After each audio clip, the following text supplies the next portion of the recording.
सभी को निर्जला एकादशी की हार्दिक शुभकामनाएं। आइए सुनते हैं निर्जला एकादशी की पौराणिक व्रत कथा।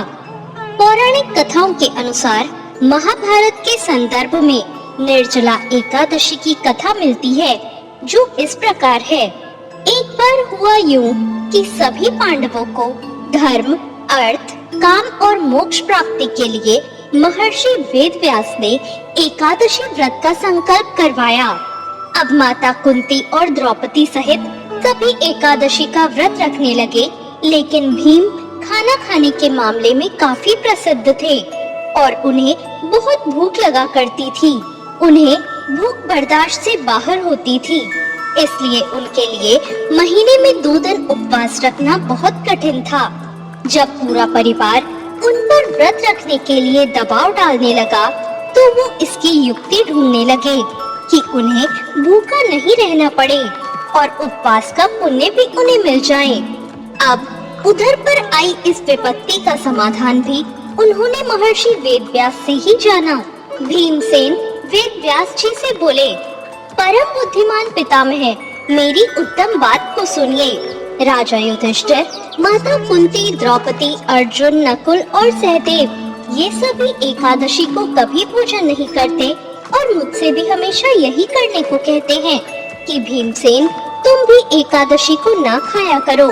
किंतु मैं उन लोगों से यही कहता हूँ कि मुझसे भूख नहीं सही जाएगी। भीमसेन की बात सुनकर व्यास जी ने कहा, यदि तुम्हें स्वर्गलोक की प्राप्ति अभिष्ट है और नरक को तुम दूषित समझते हो, तो दोनों पक्षों की एकादशियों को भोजन मत किया करो। भीमसेन बोले, महाबुद्धिमान पितामह, मैं आपके सामने सच्ची बात कहता हूँ। एक बार भोजन करके भी मुझसे व्रत नहीं किया जा सकता, फिर उपवास करके तो मैं कैसे रह सकता हूँ। मेरे उदर में व्रत नामक अग्नि सदा प्रज्वलित रहती है, अतः जब मैं बहुत अधिक खाता हूँ तभी ये शांत होती है। इसलिए महामुने, मैं वर्ष भर में केवल एक ही उपवास कर सकता हूँ। ऐसा उपवास जिससे स्वर्ग की प्राप्ति भी सुलभ हो जाए और इसे करने से मैं कल्याण का भागी भी हो सकूं। ऐसा कोई एक व्रत निश्चय ही करके मुझे बताइए, मैं उसका यथोचित रूप से पालन करूँगा। व्यास जी बोले, भीम, ज्येष्ठ मास में सूर्य वृष राशि पर हो या मिथुन राशि पर शुक्ल पक्ष में जो एकादशी हो, उसका यत्न पूर्वक निर्जल व्रत करो। केवल कुल्ला या आचमन करके मुख में जल डाल सकते हो। उसको छोड़कर किसी प्रकार का जल विद्वान पुरुष मुंह में ना डाले, अन्यथा व्रत भंग हो जाएगा। एकादशी को सूर्योदय से लेकर दूसरे दिन के सूर्योदय तक मनुष्य जल का त्याग करे तो ये व्रत पूर्ण होता है। तदंतर द्वादशी को प्रभात काल में स्नान करके ब्राह्मणों को विधि पूर्वक जल और स्वर्ण का दान करे। इस प्रकार सब कार्य पूरा करके जितेंद्रिय पुरुष ब्राह्मणों के साथ भोजन करे। वर्ष भर में जितनी एकादशियां होती हैं, उन सब का फल निर्जला एकादशी के सेवन से मनुष्य प्राप्त कर लेता है, इसमें कोई संदेह नहीं है।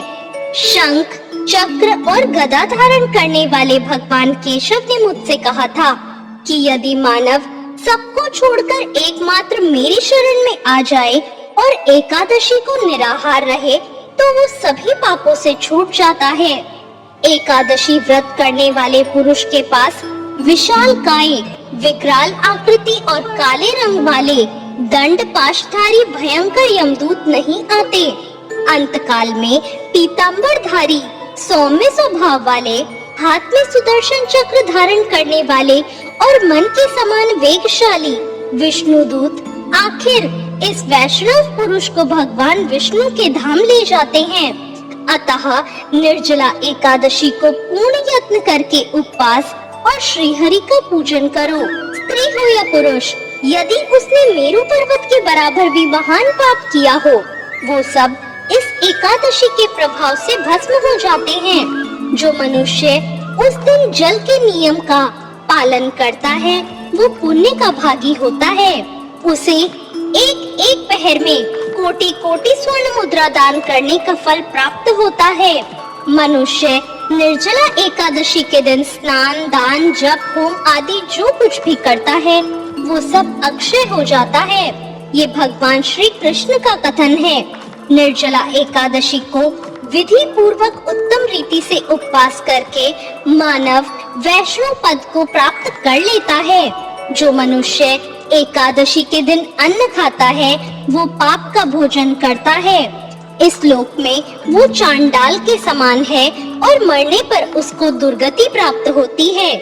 जो ज्येष्ठ के शुक्ल पक्ष में एकादशी को उपवास करके दान करेंगे वो परम पद को प्राप्त होंगे। जिन्होंने एकादशी को उपवास किया है वे ब्रह्म हत्यारे, शराबी, चोर या गुरुद्रोही होने पर भी सभी पातकों से मुक्त हो जाते हैं। कुंती नंदन, निर्जला एकादशी के दिन श्रद्धालु स्त्री पुरुषों के लिए जो विशेष दान्य और कर्तव्य विहित हैं, उन्हें सुनो। उस दिन जल में शयन करने वाले भगवान विष्णु का पूजन और जलमयी धेनु का दान करना चाहिए अथवा प्रत्यक्ष धेनु या घृतमयी धेनु का दान करना उचित है। पर्याप्त दक्षिणा और भांति भांति के मिष्ठानों द्वारा यत्न पूर्वक ब्राह्मणों को संतुष्ट करना चाहिए। ऐसा करने से ब्राह्मण अवश्य संतुष्ट होते हैं और उनके संतुष्ट होने पर श्री हरि मोक्ष प्रदान करते हैं। जिन्होंने शम, दम और दान में प्रवृत्त हो श्री हरि की पूजा और रात्रि में जागरण करते हुए इस निर्जला एकादशी का व्रत किया है, उन्होंने अपने साथ ही बीती हुई 100 पीढ़ियों और आने वाली 100 पीढ़ियों को भगवान वासुदेव के परम धाम में पहुंचा दिया है। निर्जला एकादशी के दिन अन्न, वस्त्र, गौ, जल, शैया, सुंदर आसन, कमंडलू तथा छाता दान करना चाहिए। जो श्रेष्ठ तथा सुपात्र ब्राह्मणों को जूता दान करता है वो सोने के विमान पर बैठकर स्वर्ग लोक में प्रतिष्ठित होता है। जो इस एकादशी की महिमा को भक्ति पूर्वक सुनता या उसका वर्णन करता है वो भी स्वर्गलोक में जाता है। चतुर्दशी युक्त अमावस्या को सूर्य ग्रहण के समय श्राद्ध करके मनुष्य जिस फल को प्राप्त करता है वही फल इसके श्रवण से भी प्राप्त होता है। पहले दंत धावन करके ये नियम लेना चाहिए कि मैं भगवान केशव की प्रसन्नता के लिए एकादशी को निराहार रहकर आचमन के सिवा दूसरे जल का भी त्याग करूंगा। द्वादशी को देवेश्वर भगवान विष्णु का पूजन करना चाहिए। गंध, धूप, पुष्प और सुंदर वस्त्र से विधि पूर्वक पूजन करके जल के घड़े का दान संकल्प करते हुए करना चाहिए। हमें कहना चाहिए कि संसार सागर से तारने वाले हे देव देव ऋषिकेश, इस जल के घड़े का दान करने से आप मुझे परम गति की प्राप्ति करवाइए। भीमसेन, ज्येष्ठ माह के शुक्ल पक्ष की जो शुभ एकादशी होती है उसका निर्जला व्रत करना चाहिए। उस दिन श्रेष्ठ ब्राह्मणों को शक्कर के साथ जल के घड़े का दान करना चाहिए। ऐसा करने से मनुष्य भगवान विष्णु के समीप पहुंचकर आनंद का अनुभव करता है और द्वादशी को ब्राह्मण भोजन कराने के बाद स्वयं भोजन करना चाहिए। जो इस प्रकार पूर्ण रूप से पापनाशिनी एकादशी का व्रत करता है वो सब पापों से मुक्त होकर आनंदमय पद को प्राप्त होता है। ये सुनकर भीमसेन ने भी इस शुभ एकादशी के व्रत को आरंभ कर दिया। तब से ये लोक में पांडवी एकादशी या भीमसेनी एकादशी के नाम से भी विख्यात हुई।